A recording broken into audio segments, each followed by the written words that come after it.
Нұрсұлтан бауырым шақырып, сол бағдарламаға келіп тұрып, мен сіздерге бір әнімді айтайын деп едім ғой. Бүгін воскресенье, ертең понедельник, Алла қаласа, жұмыстарыңызға сәттілік тілеп, барлықтарыңызға мен жайлы жаман ойламаңыздар.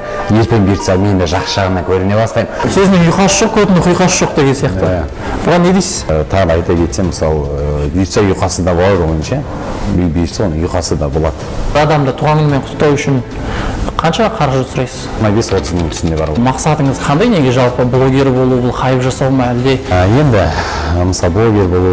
Бір болайыққа барғандағы мақсатыңыз негізі Айсұлу емес, бірақ қатысушы болу емес па? Актер болу көп мақсатым еді, алға қойған. Алдағы жоспарларыңызбен бөліссеңіз? Жақын арада әнім жарыққа шығады. Қандай ән? Ғой ең бастысы. Ринат Зайытовты айтысқа шақырғаныңыз, жекпе-жекке шақырғандарыңыз бар, музыка болса бәрін істейміз ғой. Музыка бар ма?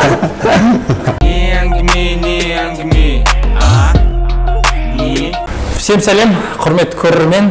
Бүгін біздің сұхбатымыз трендте жүрген, қазіргі заманауи ақын деп танылып жүрген Қуат Жалғасбаевпен. Қуат мырза, қош келдіңіз. Қош көрдік, ассалаумағалейкум. Уағалейкум ассалам. Жалпы қазір қалыңыз қалай? Шүкір, бәрі ойдағыдай. Аман-есенсіз ба? Шүкір. Сізді біз енді халық ең алғаш рет бір болайық қалан көрді. Бір болайықтан бір қызға өзіңіздің сезіміңізді білдіріп барғаныңыз көрдік. Сол жерде бір Айсұлу деген қыз таңдаған екенсіз. Неге Айсұлу? Бұл әлде біреу кеңес берді ме сізге? Жоқ, ол ешкім кеңес берген жоқ. Өткенде сол неде бағдарламада айта кеткенімдей 3 айдың көлемінде бақылап үлгердім. Егер бәрі дұрыс болса, біздің ары қарата кәдімгідей сөйлесіп, сондай бір ой туындаған менде ше, бірақ ол өкінішке орай кездесуді тоқтатайық. Короче, сол жерде екінші күн мен барған кезінде таныстықты тоқтатайық деді. Сонымен таныстық тоқтады. Сіз бірақ айтқаныңыз бар, мен до конца осы қызды алмай қоймайым, аяғына дейін күретем дегеніңіз бар. Иә, бірақ ол сөзді мен айта кеттім. Өкінішке орай уже маған ол жерде шанс болмайтын болды да.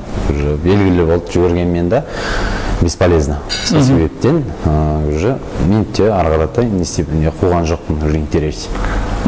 Эфирде айтқансыз, бұрынғы бірінші әйелімен ажырасып кеттім деп. Не себеп екенін білсе бола ма, ашқан айтсаңыз? Енді себеп болғанда, енді отбасы болғаннан кейін кесе шайнек сыңғырламай тұрмайды дейді ғой. Сол сияқты енді бір-екі себептермен сол ажырасып кеттік. Содан кейін Келтатұласайыққа бардым.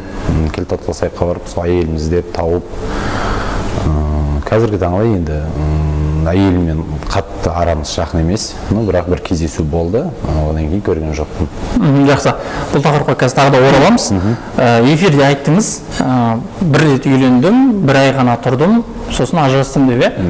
Сол кезде сізге мынандай сұрақ болды, балаңыз бар ма деген, бірақ сіз ол кезде балам жоқ деп айттыңыз. Неге? Енді сол кезде мен жоқ деп айтқан себебімді, мысалы, мен одан алымса әйелім екі жарым жылдай уже хабарсыз кеттім ғой. Уже мен одан үміт күткен жоқпын, сол себептен жоқ деп айттым да. Одан кейін ойлана келе, ары қарата, сол неге Келтатұласайыққа барып іздедім. Іздеп қарайын, может, бәрі бізде күшті болып кететін шығар деген. Бірақ өкінішке орай олай болған жоқ. Әлде сіз сол кездегі бір болайықта қызға ұнау үшін балаңыз жоққа шығардыңыз ба? Бұны енді бір себеп болады ғой? Жоққа шығарғанда, мысалы, енді мен өзім баламды кішкентай ғана кезінде көргеннен кейін, одан кейін көрмегеннен кейін, бірақ мен іздедім, қаншалықты іздедім да, бірақ өкінішке орай таптым, бірақ соған шүкір етем. Қазір арамыз уже әйеліммен жақсы емес. Енді бір болайыққа бардыңыз, қыз іздеп бардыңыз, сер жігіт ретінде. Одан кейін, аз ғана уақыт өткеннен кейін, балаңызбен ұлыңызды іздей бастадыңыз. Ол басқа эфирге барыңыз. Ол кезде бұл енді бірден қабылдаған шешім бе, әлде бұл халық талдау ма, әлде бұл өзіңізді алдау ма? Халық талдау емес, ол өзім ойлана келе. Енді, мысалы, жора жолдастар бар, мысалы, қарайсын, балда шағасымен оқыған кезде қызығасың. Емен тұрдың, неге мен баламды іздемеске, неге көрмеске, неге әкелік махаббат мейірімді бермеске дегенде ой болды. сол себептен іздедім. Сіздің бір болайыққа барғандағы мақсатыңыз негізі Айсұлу емес, бірақ қатысушы болу емес па? Жоқ. Қатысушы болайыншы деп айтпадыңыз ба? Қатысушы болайын деп айтқанда, мен одан кейін шамалы уақыттан кейін жазып жібердім, маған ешқандай ответ келген жоқ. Қатысушы болғыңыз келді? Енді қатысушы болғым келгенде жаздым, иә. Айсұлу жоқ дегенге жаздым. Одан кейін тұрдым да сразу уже ойлана келе Келтотласайыққа кетіп қалдым. Балам іздейінші дедім, ол жақта отырып, мысалы, өзінің болашақ жолымды күткенше, әйелімді тауып қосылайын деген сондай оймен бардым. Сізді енді қарап тұрсақ, отбасыңыз десеңіз де, қыз десеңіз де эфирге барып іздеп жүрсіз. Бұл жерде бір енді көрермендердің қатарынан заңды түрде сұрақ туады. Бұл енді мақсатыңыз қандай, неге жалпы блогер болу, бұл хайп жасау ма, әлде шынымен де іздеп жүрсіз ба, неге тек қана эфирден іздейсіз? Енді, мысалы, блогер болу хайпты де емес, қалай айтсам болады, мен өзім бала күнде арманым, мысалы, актер болуды көп армандадым. И өзім жаңа өлең жазу сондай немен, мысалы, ұйқасы болмаса да ше, мен оны тағы айта кетсем, мысалы, бұйыртса ұйқасы да болады ойынша, бұйыртса оның ұйқасы да болады. Сіздің сырт келбетіңізге қарап, енді қазір сұрақ туындап отыр. Өзіңіздің коронный футболкаңыз көрінбейді бүгін. Барлығы жазып, хабарласып, мынадан басқа футболка жоқ па деп іздеп жүрген халықтардың атынан бір сұрайыншы, футболкаңыз қайда? Бар, тұр. Бүгін ауыстырдым, иә. Стиліңіз өзгерттіңіз бе? Иә, шамалы өзгертіп қояйын деп та. Сол себептен футболканы ауыстырдым. Сосын бар мынау ең бірінші кекіліңізге көз түседі екен қараған кезде. Бұл кекіліңізді неге сарыға бояп қойдыңыз? Енді білмеймін, сондай бір ой туындады, сол Шымкент қаласында как раз салонға барып очередь күтіп отқам. Сол кезде енді нелерді қарайсың, журналдарды, қандай нелер бар. И мен өз-өзіме мысалы сондай стиль өзгертейінші дедім да. Өйткені халықтың арасында жоқ стиль, мен өзіме қояйыншы деп. И сол мақсатта мен алдың шашым сарыға бояттым. Тағы да басқа түстерге ойда жоқ па? Жоқ. Түгел бояу деген сияқты мысалы. Бұрында енді айттыңыз, 3 жыл бұрын тамадалықпен қызмет жасадым деп, 3 жыл бойы тамада болдым дедіңіз. Сізді тойға қанша теңгемен шақырады халық? Енді мысалы қаншамен болғанда, ол кездері 3 жыл алдын енді қазіргі немен салыстыруға келмейді. Енді 25-30 мың түсінде барып отырмын. Қазір шақырса ше? Қазір шақырса енді ойланамыз, көреміз ғой. Нақты айта алмаймын мен мынандай сумма деп. Тойды басқарған кезде 500 адамдық па, әлде 100 адамдық туған күндер ма? Қандай деңгейде басқардыңыз? 250 адамға дейін. 250 адамға дейін сол деңгейде басқардым. Енді өзіңіздің енді кішкене бір ақындық қасиеттеріңіз бар ғой. Бұдан басқа қандай өнер иесісіз негізі? Тартасыз ба бір нәрсе? Жоқ. Мен өнер иесі болғанда сол ақындық қана, жаңа поэзия дейді ғой, сондай жаңа махаббат жайлы, өмір жайлы, ана жайлы, әке жайлы, мысалы достар жайлы, сондай мен өзім жазуға қызығам. Көбінесе оңаша қалған кезде сондай немен айналысам. Мысалы ұйқасы болмаса да, бұйыртса келешекте оның ұйқасы болады міндетті түрде. Ал пока что өз-өзімді мысалы сол немен ары қарата жалғастыра берсем, барлығы болады деген ойдамын. Сіздің қазіргі айтып жүрген, жаңа халық аузында жүрген айтқан өлең дейміз ба, енді қара сөз дейміз ба, жалпы хит болып жатыр. Оған енді ешкімде күмән жоқ. Егер сіз мысалы суырып салмай емес, бірден емес, отырып ойланып шығарсаңыз, бір ұйқасымен шығарасыз ба, әлде сондай бір негізі ұйқасымен шығарған өлеңдеріңіз бар ма? Ұйқасымен шығарған, мен шынын айтсам, бір-екеу болған, бірақ оны мен қағазға мысалы жазып түсірген жоқпын. Менде мысалы ойланып шығарайын десем, ол келмейді маған. Маған қай кезде шабыт келеді, автомат түрде музыка болса болды, сразу автомат түрде шыға береді. Суырсам ақын деп. Енді мен өз-өзімді асыра мақтағаным емес, бірақ мен осы неммен бұйыртса өзімнің алған мысалы ақындық неммен соны өзім мақсатыма жетемін деген ойдамын. Жаңа енді сіз бір эфирде айтқаныңыз бар, Ринат Зайытовты айтысқа шақырғаныңыз, жекпе-жекке шақырғандарыңыз бар, сіз енді домбыра тарта алмаймын дедіңіз. Домбыра тарта алмасаңыз қалай айтасыз деген ой келді. Енді ол кісі домбырамен болса, мен музыкамен ғой, сол сияқты ғой. Мысалы менікі қалай айтсам болады, мен жаңа халық арасында мысалы иқас жоқ деп енді көбісі айтып жатыр ғой, өзі керек адам өзі керек жерін турлап жөндеп алады деген ойдамын да. Өткенше керек адам өзі барлығын реттеп алады. Ұйқасы болмаса соң өздері ұйқасына келтіріп ойланып отырып, мына жерін былай істеу керек қой дегендей қылып та. Сонда сіздің айтқан өлеңдеріңізді, оқыған өлеңдеріңізді адамдар өздері ұйқастырып алу керек, жоқ, енді ұйқастырып алғанда мысалы кейбір кісілер жазып жатыр ғой, көп емес енді, бірақ халық арасында рахмет, көбісі қолдайтындар да бар екен. Иә, көбісі қолдап жатыр, рахмет етемін оларға көп. Ал кейбіреулері жаңағыдай жазып жатыр, сол кісілерге арналған ғой бұл. Ұйқаспай қалды ма, ойланды да, керек жерін ұйқастырып алды, мына былай болады екен ғой дегендей қылып та, сол сияқты ғой. Тағы да қандай ақындармен жекпе-жекке шыққыңыз келеді? Қазір енді айтсаңыз болады камераға қарап. Енді қандай ақындармен жекпе-жекке деген кезде енді мен қазіргі таңда ешқандай сол өзіміздің ағаларымызды мен жекпе-жекке шақырмаймын. Енді болашақта енді пока мен домбыраны үйреніп алайын, одан кейін көре жатамыз. Бірақ Ринат Зайытовты әлде шақырасыз? Алдағы уақытта бұйыртса. Қазақта мындай бір сөз бар. Сөзінің ұйқасы жоқ, көтінің құйқасы жоқ деген сияқты. Бұған не дейсіз? Енді сөздің ұйқасы жоқ дегенде жаңа айттым ғой. Өзі керек адам өзі турлап алады. Сол сұраққа жауапта керек адамның өзі мысалы мына жер ұнамай қалды ма, мына жер мынандай күшті болып жатыр, мына жер ұнамай қалды, сол жерден басқа өзіне несін қойып қойса әдемі не шығады, поэзия. Еңбектеніп жүрсіз бе неге? Иә, ізденіп жатырмын қазіргі таңда. Өте былай тоқтамай сол 24 сағаттың уақыт болса, сол 12 сағатында ізденіп жатырмын. Соңғы эфирлерде енді отбасыңызбен қауыштыңыз, іздеген балаңыз таптыңыз. Қазіргі ахуал қандай? Балаңызбен, әйеліңізбен? Қазіргі жағдайға келсек, әйелмен басында сол эфирге хабарласқан кезінде бізде бәрі ойдағыдай болды. Бір кездесу болды. Бірақ сол кездесулерден кейін қайтадан сол арам суый бастады да. Сол кісінің өзі таңдауы солай болды. Мен қарсылық білдірген жоқпын, бірақ баламды көріп тұруға мен рұқсат алдым ол кісіден ше. Аптасына 2-3 рет көріп тұрамын баламды деп ше. Бірақ сенімен жұлықпасам жоқпын, мен міндетті түрде баламды көріп тұрамын деп. Әйеліңіз әлде жақсы көресіз бе? Енді жүрек кәмір жүрмейді, бірақ сезім бар. Сезім бар. Енді жаңа әйеліңізбен неге ажырастыңыз дегенде бір жасырып қалдыңыз, енді қатты ашып айтқыңыз келген жоқ. Нақты сұрайыншы, енді әйеліңіз сізбен енді қазірде қосылуға қарсы ғой?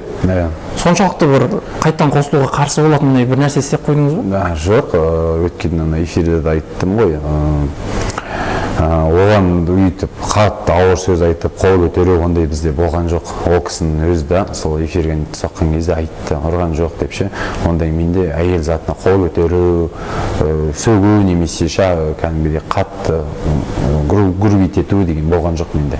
Мен өзім наоборот өзім кесірім қатты мейірімді беріп, ғашық болып ше, сол кісі соны көтере алмай қалды да, просто қатты не істегеннен кейін, сол көтере алмай қалғаннан кейін енді сол ортамызға жаңағыдай мысалы от салатындар көп болады ғой, сол сияқты нелер болып кетті, сонымен тоқтады ғой арамыз. Балаңыз енді қазір қанша уақытта бір көріп жүрсіз? Өткенде көрген кезінде үйге алып кеттім. Сол эфирден кейін үйге алып кеттім. Үйде 2 күн болды, одан кейін алып келдім. Өзі айтты алып келді. Бірақ жатырқау не деген болған жоқ. Папа деп жанымда жатып, ауылға барып, ауылды көріп. Сізбен енді сұхбатқа ақылдасар кезде, сұхбатқа шақырар кезде, страницаңыз енді әрең таптық, іздеп, сөйтіп жазған кезде, бірақ страницада сіз отырмайды екенсіз өзіңіз. Бір кісі жауап берді, мен жетекшісімін деп. Енді администраторыңыз болуы мүмкін, менеджеріңіз бар. Сол туралы айтып жіберсеңіз, неге өзіңіз отырмайсыз? Неге өзім отырғанда мен шынын айтсам жаңағыдай видео түсірумен, не түсірумен қолым тимейді. Видео түсірумен қазіргі таңның өзінде мысалы жаңа жетекшінің өзі үлгермей жатыр, жауап беріп, сұраныстар да көп келіп жатыр, жаңағы неге құттықтаулар демекші. Мен солармен өзім көбінесе не істеймін да, видео түсіріп сол қол тимей кетеді. Жетекшім өзі жаңағы клиенттерге не істеп жауап беріп отыра береді. Жаңа құттықтау демекші, мысалы бір адамды туған күнімен құттықтау үшін қанша қаржы сұрайсыз, гонорар? Енді уақытына байланысты ғой. мысалы 7 мың 5 мың мысалы енді бүйтіп қатты не істемеймін 3 мың теңгеге де кейбіреулерге тегін. Сұраныс көп па? Шүкір енді болып жатыр сұраныстар. Сауданы қойдым дейсіз ғой. Қазіргі таңда енді өзім бала күніндегі арманым сол актер болу, көп мақсатым еді алға қойған. Сол жаңағы ақынмын деп мысалы мен танылып жатырмын ғой, енді өзімді аса биікке көтермеймін енді, бірақ болашақта өзімді биіктерден көремін деген үмітім бар. Актер болу ма, әлде ақын болу ма? Ақындық немен. Ақындық? Иә. Жаңағы сіздің страницаңызды қараған кезде біраз комментарийларды оқып шықтық, аралап. Енді барлығын оқу мүмкін емес, арасында көзіміз шалғандарды оқысақ. Эх, бауырым, ит болдың ғой деген бір жігіт жазыпты. Енді адам өзі қандай біреу солай ойлайды ғой. Ең бастысы олай. Адам сыртына ғайбат сөз айту, оны білмей жатып, мысалы ғайбат сөз айтудың қажеті жоқ деп ойлаймын. Өйткені ертең бәріміз сол дүниеге барамыз. Ақыретте мысалы жауап береміз. Сол сияқты адам сыртына ондай білмей жатып ғайбат сөз айтудың қажеті жоқ деп ойлаймын. Таныстарыңыз, мысалы кластастарыңыз, бұрынғы бірге оқыған достарыңыз барлығы қалай қабылдады бұны? Енді қабылдағанда ол мен өзім таңдауым ғой. Мен өзім таңдауымды, мысалы өзім болашағымды, өзім құрамды. Өзінің пікірін айтып жатқандар жоқ? Бар, енді бірақ көбісі қолдап жатыр, таныстарымның ортасында көбісі қолдап. Әйтеуір сол қолдаған сайын уже мен өзімді кәдімгідей бір іштей бір жақсы сезінемін. Өйткені қолдау болса, халықтың қолдауы болса бар ғой, соған қуанасың ғой, мәз боласың. Мысалы бір қазақтың баласы көтеріліп жатса, мысалы ше, соған халық поддержка беріп жатса, неге қуанбасқа? Айтып қалдыңыз ғой, жаңа әйелімді жақсы көремін, әлде сезім бар, балаңызды да тоже жақсы көресіз. Бірақ енді страницаңыздан балаңыз, ұлыңыз бен әйеліңізбен түскен суреттерді көрмедім. Менің страницамда ма? Иә, сіздің страницаңыз. Өкінішке орай енді әйелінің айтуы сол болды, салмай-ақ қойшы деп. Жарайды дедім. Ол кісі сізден ұяла ма? Мен ұялмайды, салмай-ақ қойшы деп та, ол өзінің мысалы көп фотоға түскен ұнатпайтын мен қыз. Бірақ түстіңіздер негізі? Иә, түстік. Эфирдан көрген кезде бар етін суреттеріңіз. Соны сұрап жатқанмын. Содан кейін мынандай бір комментарий оқыдым. Әнші, ақын, блогер, бәрі интервью, имам өмірде Иван ғой. Сол үшін қуатқа да тиісе бермейік. Өз өмірі, өз тірлік жасап жатыр. Біраз байыған соң уағыз айтады бәрімізге әлі дейді. Рахмет, кім жазсадан да. Рахмет, мысалы, айтып жатыр ғой, кім қалай өзінің өмірін солай жасайды деп ше. Ол шынымен ғой ол. Мысалы адам өз өмірін, мысалы болашағын барып тұрып, ертең қабірге кетсең, мысалы біреуді алып кетпейсің, өзің жауап бересің ол жақта да. Сол сияқты мысалы болашақ болғаннан кейін өзің қалай ыңғайлы солай жасаған ол дұрыс та. Өйткені мысалы ең бастысы сол ғой. Өйткені біреудің ақылмен жүріп егер не істесем, может, ертең өзің ойлаған мақсатыңа жете алмай қалуың мүмкінсің. Сол сияқты ең бастысы ойланып жасау керек, не істесе де. Ринат деген бір жігіт жазыпты, қуат десе қуады екен. Қазір немене қуатындар жұлдыз болатын заман ба дейді. Мен оны жұлдыз деп айта алмаймын өзімді, мысалы ше. Мен өзімді кеше ғана мысалы экранға шығып жұлдыз болып кеттім деп айта алмаймын. Енді жаңа қуады екен ғой деп айтып жатыр ғой, и жаңа айта кеткенімде ғой, адамды білмей жатып сыртына ол айтудың қажеті жоқ. Енді алдағы жоспарларыңызбен бөліссеңіз, қандай жоспар, қандай арман, мақсат? Енді алдағы жоспарларым, Алла қаласа, жаңағы ізденіп жатырмын қазір, сол 24 сағаттан 12 сағатында ізденіп жатырмын. Сол жаңа ақындықты өзім іштегі немді соны жоғарылата көтерсем екен деп ше. Соны көтерсем екен деген мақсатпен ізденіп жатырмын. Ән жаздырып жатқан жоқсыз ба? Бұйыртса, ертең жақын арада әнім жарыққа шығады. Қандай ән? Ғой, ең бастысы. Ең бастысы неде сол ғой жүреді, өйткені бұйыртса. Әннің аты ғой. Иә. Бүгін вторник ғой деп ше, ән аты солай жазылады. Енді сіз сияқты жалпы хейттің астында қалған, трендте болған, мысалы, бұрында бізде МС Сайлаубек деген кісі болды. Одан кейін енді Мұрат Әбілда деген сияқтылар бар ғой. Жалпы солардың қатарындамын деп ойламайсыз ба қазір? Жоқ, мен олай ойламаймын. Өйткені мысалы MC-дан мысалы жаңағы Мұрат Абдулла ма, соны айта кетсек, олар өздері солай шешім қабылдады, солай өмір сүріп жатыр ше. Мен олардың өзінің қатарындамын деп, оларды да мен жерге бармаймын. Ең басты мен өзімнің дарынымды ары қарата соны ішінде қалып кетпей, соны сыртқа шығарсам. Олармен араласпайсыз ба? Жоқ. Коллаборация деген жоқ па? Әзірге? Жоқ. Сізден де бір қонақ келді сұрағым келіп тұр да. Қазір осы сұхбат туралы ма, әлде біздің канал туралы ма бір-екі ауыз шумақ әніңізді өлең оқып берсеңіз? Музыка болса бәрін істейміз ғой. Музыка ма? Қандай сізге қайғылы музыка керек?